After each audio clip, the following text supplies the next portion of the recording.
కాబట్టి దీన్ని పూర్తిగా మేము ఖండిస్తున్నాం. ఎవరైతే ఉగ్రవాదులు దీన్ని ఈ విధంగా చేశారో వారందరినీ కూడా వెంటనే ప్రభుత్వం శిక్షించాలని చెప్పేసి కూడా ఈ సందర్భంగా కోరుతున్నాం. అదేవిధంగా ఉగ్రవాదం ఏ రూపంలో ఉన్నప్పటికీ కూడా దాన్ని పూర్తిగా ముస్లిం సముదాయం వ్యతిరేకిస్తుంది.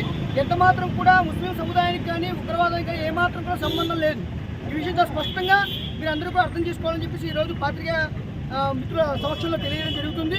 ఉగ్రవాదాన్ని ఏమాత్రం కూడా ఇస్లాం ప్రోత్సహించదు. ఒక మానవుణ్ణి హతమార్చిన వాడు సమస్త మానవుల్ని హతమార్చినట్టుగా ఖురాన్ చెబుతుంది. ఎవరైతే రాక్షసత్వంతో ఈరోజు అక్కడ అమాయక పెహల్గాం వారిని హతమార్చారో వారందరినీ కూడా ముక్త కంఠంతో ముస్లిం సముదాయం అంతా కూడా ఈరోజు వక్ఫ్ సవరణ చట్టం ఉన్నప్పటికీ కూడా ఆ బాధని సైతం కూడా పంటి బిగున నొక్కిపెట్టి ఈరోజు ఈ ర్యాలీ మేము తీయడం జరిగింది. మాకు దేశం ముఖ్యం, దేశ ప్రజలు ముఖ్యం, దేశం సుభిక్షంగా ఉండడం ముస్లిం సముదాయానికి ముఖ్యం. ఈరోజు మీరు చూశారు, యావత్ ముస్లిం సముదాయం అంతా కూడా ఈరోజు ఈ సంఘటన సంబంధించి తీవ్రంగా ఖండించడం జరిగింది. కాబట్టి ఈరోజు మేమందరం కూడా మండపేట ముస్లిం జేఏసీ తరఫున ఉగ్రవాదం ఎవరైతే చేశారో, ఎవరైతే హతమార్చారో వారందరినీ కూడా శిక్షించాలని చెప్పేసి కోరుతున్నాం.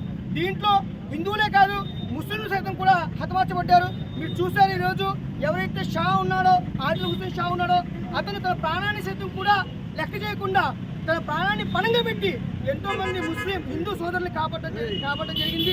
ఈరోజు పెహల్గాంలో ఎంతో మంది ముస్లింలు ఎవరైతే టూరిజంకి రావడం జరుగుతుంది, ఎవరైతే ఆ టూరిజంకి వస్తున్నారో వారందరినీ కూడా తమ భుజస్కంధాలపై ఎక్కించుకొని వారిని సురక్షిత ప్రాంతాలకు చేరుస్తున్న సంఘటన కూడా చూడడం జరుగుతుంది. కాబట్టి ఈ ఉగ్రవాదానికి ముస్లిం సముదాయానికి ఎంత మాత్రం కూడా సంబంధం లేదు. ఎవరైతే ఉగ్రవాదం ఉన్నారో వారికి ఇస్లాంకి ఏమాత్రం కూడా సంబంధం లేదని చెప్పేసి ఈరోజు ముక్తఖండంగా మేము తెలియజేస్తున్నాం. భారతదేశం దేశ సుభిక్షం మాకు ముఖ్యమైన విషయాన్ని కూడా ముస్లిం సముదాయ ప్రతినిధులుగా మేమందరం కూడా ముక్తఖండంతో కూడా ఈ విషయాన్ని తెలియజేస్తున్నాం. ఎవరైతే అమరులయ్యారో వారందరికీ కూడా మేము భరోసా ఇస్తున్నాం. మీతో పాటుగా మేము ఉన్నాం. మేము తప్పనిసరిగా ఇలాంటి సంక్లిష్ట సమయంలో మీతో పాటు ఎప్పుడు కూడా ముస్లిం సముదాయం ఉంటుందనే విషయాన్ని కూడా ఈ సందర్భంగా తెలియజేస్తున్నాం. కాబట్టి ఈ విషయాన్ని మీరు అందరూ అర్థం చేసుకుంటారని చెప్పేసి ముస్లిం సముదాయం తీవ్రంగా ఈ దాడిని ఖండిస్తున్న విషయాన్ని మరొకసారి ముక్తఖండంతో తెలియజేస్తున్నాం.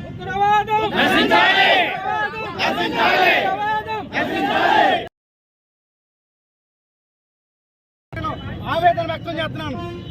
ఈ సమయంలో ఏదైతే మరి ఈ ఉగ్రదాడి ఉన్నదో దీన్ని తీవ్రంగా ఖండిస్తూ ఐక్యతని చాటించడాన్ని మరి ప్రత్యేకమైన ధన్యవాదాలు తెలియజేస్తున్నాను.